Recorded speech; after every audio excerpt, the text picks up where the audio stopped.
ప్రతి విజయం వెనుక ఉంటుందో మహిళ వెలుగుల్ని పంచి కరిగే కొవ్వొత్తిలా ఆ వెలుగే సత్యం శివం గుర్తిస్తే నీదే జయం ఒక మగువ శాపంతో పసివాడే గగనం ఒక మహిళా శబదంతో పొణికిల్ది భువనం మధురం నీ చరితం సాహసమే నీ ఆయుధం సాధించే నీ ఆశయం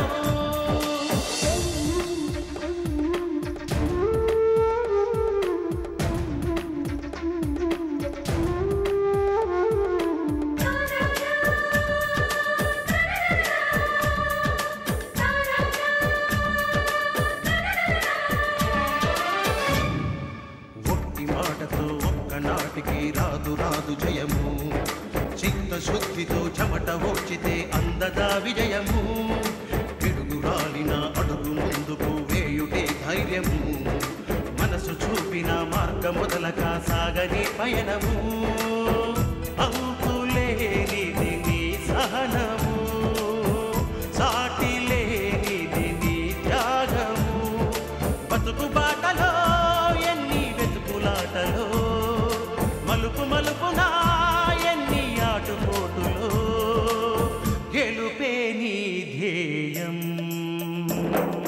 సాహసమే నీ ఆయుధం సాధించే నీ ఆశయం సాహసమే నీ ఆయుధం సాధించే నీ ఆశయం.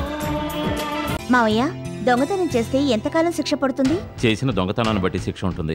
ఏడాది నుంచి 3 ఏళ్ల దాకా శిక్ష పడచ్చు. మరి హత్య కేసులో శిక్ష ఎంత పడుతుంది? హత్య కేసులో శిక్ష అంటే దాని పొజిషన్ బట్టి ఉంటుంది. కావాలని కక్ష కట్టి తనంతట తాను చేశాడా, లేదా ఎవరైనా చేయించారా, లేదా అనుకోకుండా చేయాల్సి వచ్చిందా, ఇలా కేసు పూర్వాపరాలను బట్టి లభించిన సాక్ష్యాధారాన్ని బట్టి శిక్ష విధించడం జరుగుతుంది.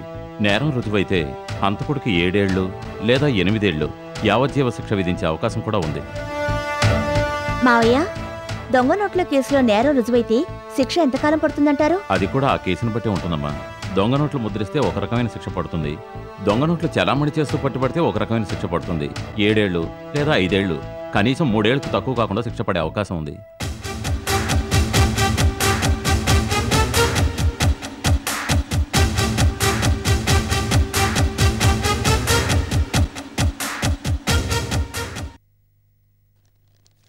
అమ్మగారండి, బియ్యం నిండుకున్నాయండి. ఈ పూటకే వస్తాయండి.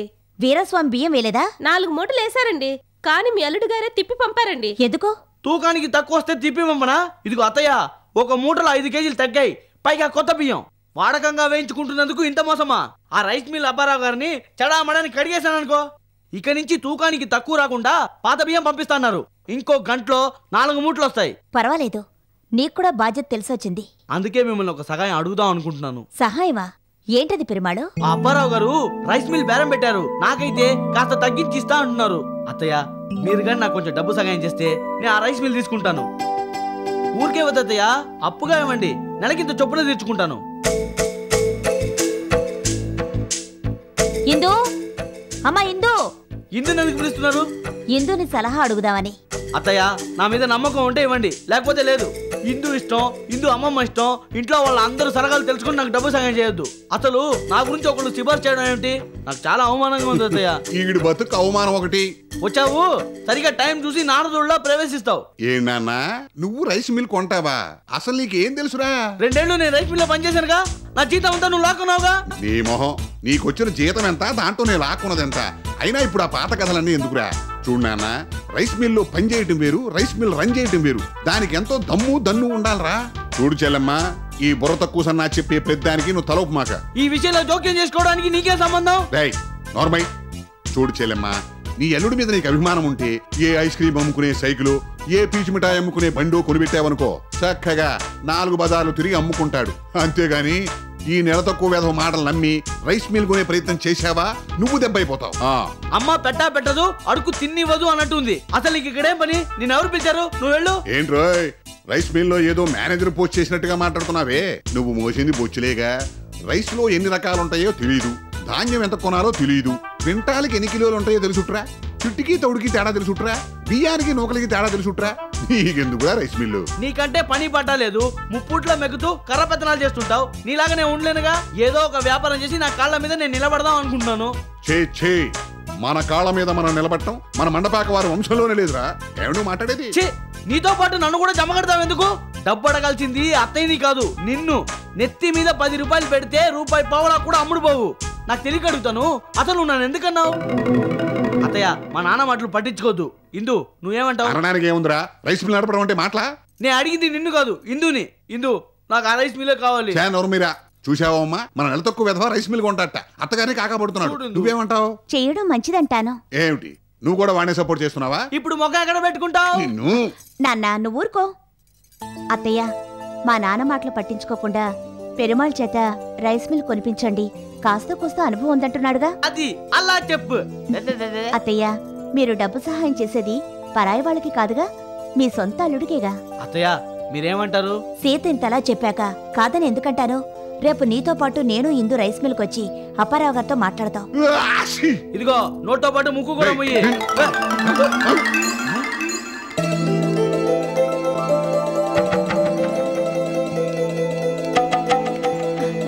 అత్తమ్మా, కవిత, రండి. నేను రైస్ మిల్ తీసుకోబోతున్న శుభ సందర్భంలో 2 ముత్తైదులు వచ్చారు. కొంచెం జలుపు చేసిందిలేండి. శోభం. మా నాన్న ఎప్పుడు అంతే అత్తమ్మా, పట్టించుకోద్దు. ఇందు, బావున్నావా? శాంతి గారు బావున్నారా? బానే ఉన్నా. తల్లి కూతుళ్ళిద్దరూ వచ్చారు, ఏదైనా విశేషమా? మా కవిత కాపురం చక్కబడితే పరమేశ్వరుడికి పాలాభిషేకం చేయిస్తానని మొక్కుకున్నాను.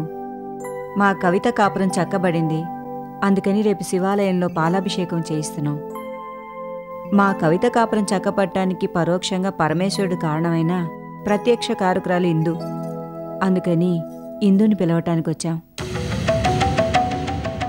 ఇందు, నువ్వు తప్పకుండా రావాలమ్మా. రాకపోతే నేను ఊరుకుంటానా? అమ్మా కవిత, రేపు మేము రైస్ మిల్ చూసే ప్రోగ్రాం పెట్టుకున్నాం. ఇందు రావడానికి కుదరదు.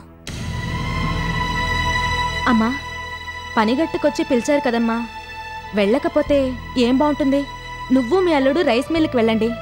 నేను శివాలయానికి వెళ్ళి పాలాభిషేకానికి హాజరై అట్నుంచి అటే వస్తాను. సరే, నీ ఇష్టం. థ్యాంక్ యూ మా.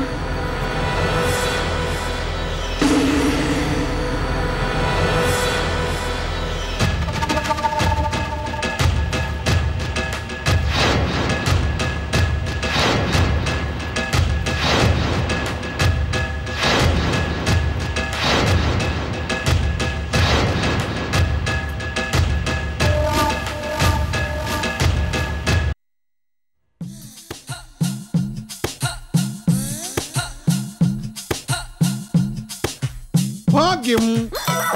ఉల్కపడి చచ్చాను కదండి. ఏంటండి ఇది? ఊరికే తమాషాకి. మీకు నాకు తమాషాలు పరాచకాలు ఏంటండి? కోపం వచ్చిందా? కోపం కాదండి, ఎవరైనా చూస్తే ఏమనుకుంటారు?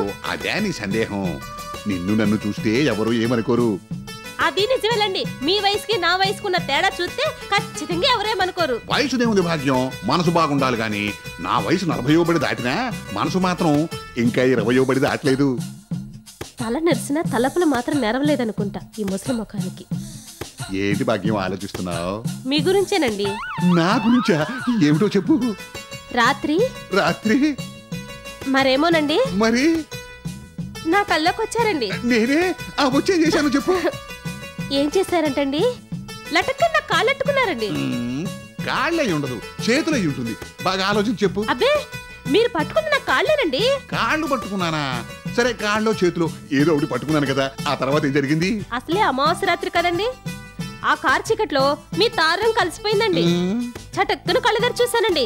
నా కళ్ళకు మీరు 2 కాళ్ళ అద్దున్న పోతులా కనిపించారండి.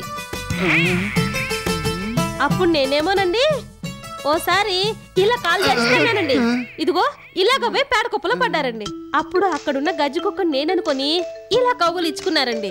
దాంతో మిమ్మల్ని కుక్కలు చెప్పిన విస్తర్లా చేసేసిందండి. ఆ తర్వాత కళ కరిగిపోయిందండి, మేల్కు వచ్చేసిందండి. నువ్వు పొరపడుతున్నావు భాగ్యం. నీ కల్లోకి వచ్చింది నేనై ఉండను, బహుశా మీ ఆయనై ఉంటాడు. అబే, మీరేనండి. చూడు భాగ్యం, అమావాస్య కళల్ని నమ్మకూడదు. అయినా కళ్ళెదురకుండా ఉన్న నన్ను వదిలేసి కళల గురించి మాట్లాడతావేంటి? అయితే ఏం చేయమంటారండి? నువ్వేం చేయొద్దు భాగ్యం. నువ్వేమీ అనుకోనంటే అనుకోనంటే నేనొక్కసారి నీ చేయబట్టుకుంటాను. నాకు మస్కా కొట్టాలని చూస్తావంట్రా ముసల్లక్క. చెప్పు భాగ్యం, అనుమతిస్తూ అంగీకరించవా? సుకుమారంగా ఉన్న నీ చేతుల్ని సుతారంగా ఒక్కసారి పట్టుకునివా? ప్రస్తుతం నా చేతులు ఖాళీ లేవు కదండి. భాగ్యం జ్యూస్ రెడీయేనా? తెస్తున్నా అమ్మగారు. భాగ్యం, జ్యూస్ ఎవరికి? అనితమ్మ గారు మాలిని గారు కడుపుతో ఉన్నారు కదండి, వాళ్ళకండి. పెద్దమ్మ గారు కేక వినగాని ఇలా జావగారి పేరేంటండి? మరో దారి లేక చూడు భాగ్యం, మరొకసారి తిరిగ్గా వస్తానే. ఏ తనులు తింటానికి మళ్ళీ కళ్ళకి వస్తారా? అబ్బే, కల్లో కాదు, కళ్ళు ఎదురుకుండానే వస్తా. చింత చచ్చిన పులుపు చావలేదన్నట్టు చిత్తకార్తె కుక్కులా నా చుట్టూ తిరుగుతున్నాడు యాదవ.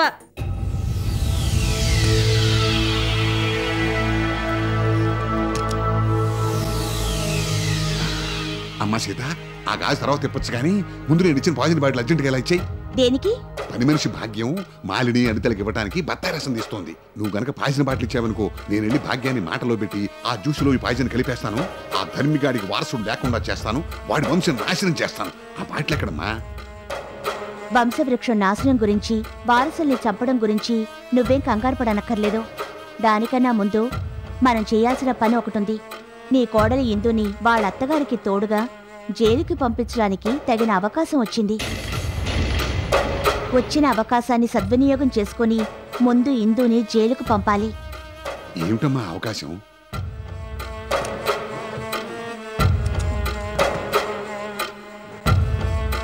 ఈ బ్రీఫ్ కేసులో 25 లక్షల ఒరిజినల్ కరెన్సీ ఉంది. దీనికి రెట్టింపు దొంగ నోట్లు తీసుకురా. బేరం ఆడితే ఇంకా ఎక్కువే వస్తాయమ్మా. అక్కర్లేదు, ఈ 25 లక్షలు ఇచ్చి 50 లక్షల దొంగ నోట్లు తీసుకునిరా. అమ్మా, ఇందూరు జైలుకు పంపడానికి ఈ 50 లక్షల దొంగ నోట్లకి సంబంధం ఏమిటి? ఎక్కడో రిమోట్ నొక్కితే మరెక్కడో పేలుతుంది బాంబు. ఇది అంతే. వివరాలు అడగకుండా ముందు చెప్పిన పని చెయ్యి.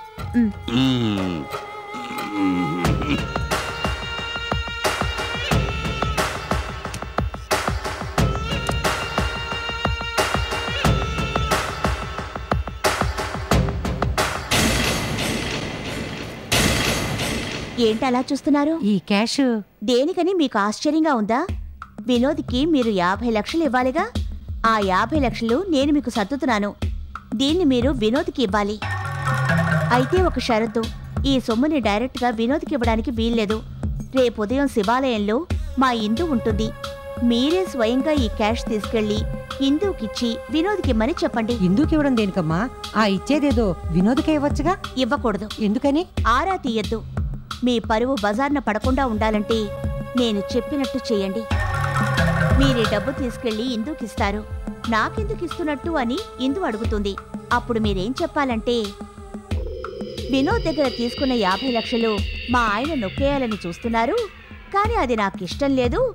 అందుకే ఆయనకి తెలియకుండా దొంగచాటుగా నేను ఈ డబ్బు తీసుకొచ్చాను. నీ విషయంలో, పవిత్ర విషయంలో ఎన్ని గొడవలు జరిగినా మనం ఒకటేగా. పైగా మాకు అన్నం పెట్టిన ధర్మారావు గారి కుటుంబానికి అన్యాయం చేయడం న్యాయం కాదు. వినోద్ మాతో గొడవ పడ్డాడు కాబట్టి నేనివ్వడం బాగుండదు. అందుకని నువ్వే మీ అన్నయ్యకి ఇవ్వాలి అని మీరెందుకు నచ్చజెప్పి క్యాష్ అప్పగించాలి. ఇందు ఒప్పుకోపోతే ఏదో విధంగా ఒప్పించాలి. అది మీ బాధ్యత. అనుకుని సమస్య ఎదురైతే పరిష్కరించడానికి నేనున్నానుగా. రేపు వెళ్ళి ఈ క్యాష్ని ఇందుకివ్వండి.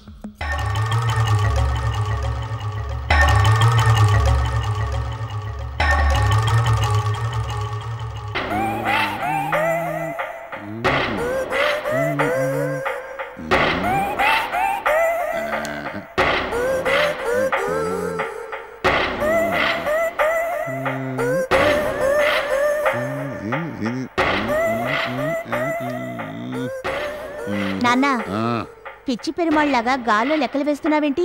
నీకు పిచ్చెక్కిందా ఏమిటి? అబ్బా, అది కాదమ్మా, పొద్దున్నుంచి ఒక ధర్మ సందేహం కుమ్మరి పురుగులా నా బుర్ర తొలిచేస్తోంది.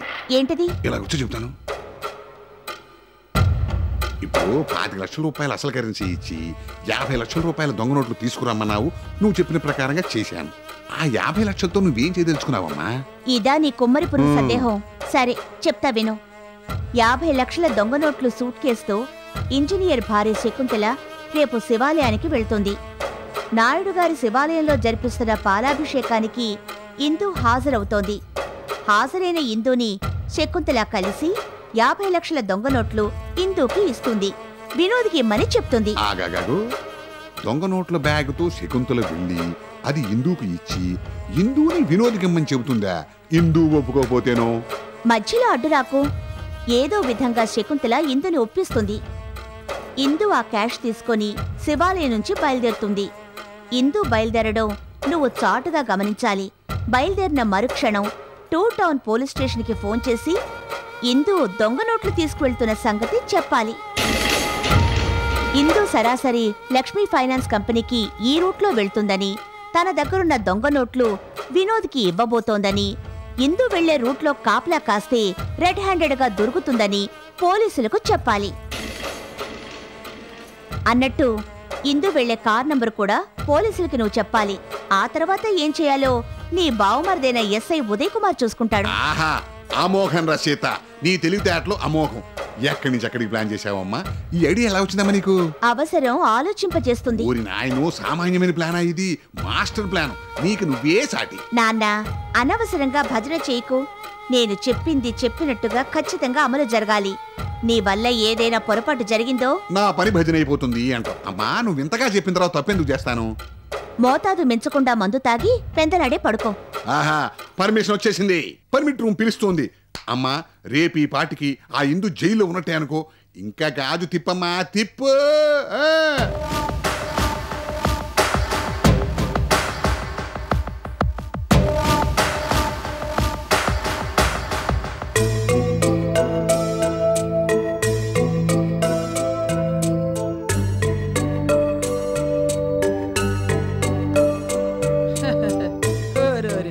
ఎరా పెరుమాళ్ళు, పొద్దునే ముస్తాబయ్యో, ఎక్కడికి వెళ్తున్నావేంటి? అన్ని తెలిసి కూడా తెలియనట్టు అడుగుతావేంటి? ఇందు, అత్తయ్య, నేను ఇవాళ రైస్ మిల్ చూడడానికి వెళ్తున్నామన్న సంగతి మర్చిపోయావా? అవునరా, మర్చిపోయాను. నీకు వయసు అయ్యే కొద్దీ చేదస్తం కూడా పెరిగిపోతుంది.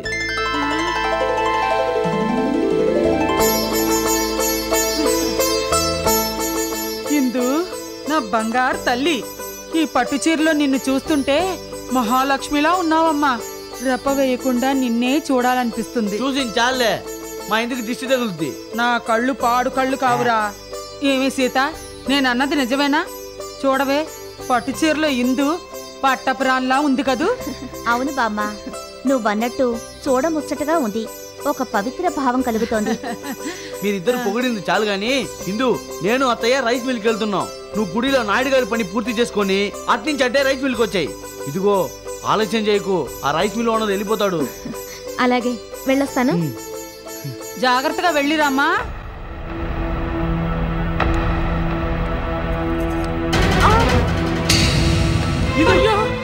ఏమైంది? మ్యాట్ తగిలిందండి. పెరుమాళ్ళు, నువ్వు వెళ్ళి ఒక గ్లాస్ మంచినీళ్ళు తీసుకురా. శుభమా అంటూ పని మీద వెళ్తుంటే ఇలా జరిగిందేమిటే? పెరుమాళ్ళు అన్నట్టు మన దిష్టే తగులుంటుంది. మీ దిష్టి ఎందుకు తగులుతుంది? అయినా ఇలాంటి సెంటిమెంట్లు పట్టించుకుంటే ఎలా? నీకు పట్టింపు లేకపోవచ్చు, కానీ ఇలాంటి సంఘటనలు ముందు ముందు జరగబోయే అశుభాలకు సంకేతాలు. ముందే మంచినీళ్ళు తాగు.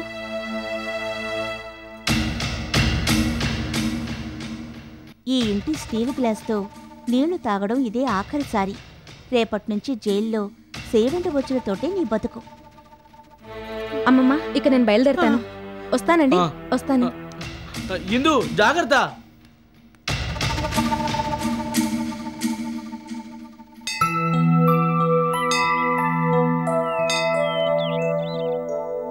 నాయుడు గారు, అంతా సిద్ధం చేశాం. అభిషేకం ప్రారంభిద్దామా? ఒక 10 నిమిషాలు ఆగండి, ముఖ్యమైన వ్యక్తి రావాలి. అలాగేనండి. ముఖ్యమైన వ్యక్త ఎవరత్తయ్య గారు? ఇందు తప్పకుండా వస్తానని చెప్పింది, ఎందుకు రాలేదు?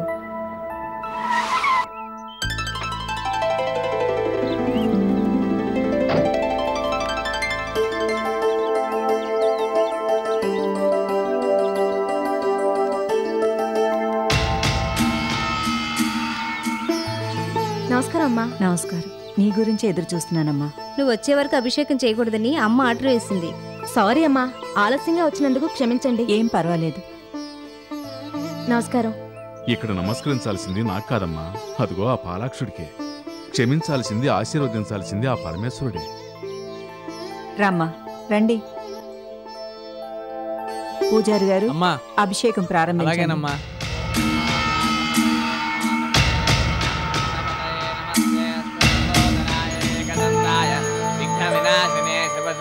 శ్రీవరదమూర్తయే నమో నమః. గణానాన్ త్వా గణపతిగం హవామహే కవిం కవీనామశ్రవస్తమం. జ్యేష్ఠరాజం బ్రహ్మణాం బ్రహ్మణస్పదాన శృణ్వన్నోతభిస్సేద సాదనం. శతమానం భవతి శతాయుః పురుషస్యేంద్రియ ఆయుష్యేవేంద్రియే ప్రతిష్టతి. అమ్మా నేను రైస్ మిల్కి వెళ్ళాలి. అక్కడ నా గురించి మీ అల్లుడు గారు మా అమ్మ ఎదురు చూస్తూ ఉంటారు. సరేమ్మా వెళ్ళిరా. వస్తాను అంకుల్. అలాగేనమ్మా. వస్తానమ్మా. వస్తాను కవిత. అలాగే ఇందు. ఉండమ్మా ఇందు, ప్రసాదం తీసుకో. వస్తానమ్మా. మంచిదమ్మా.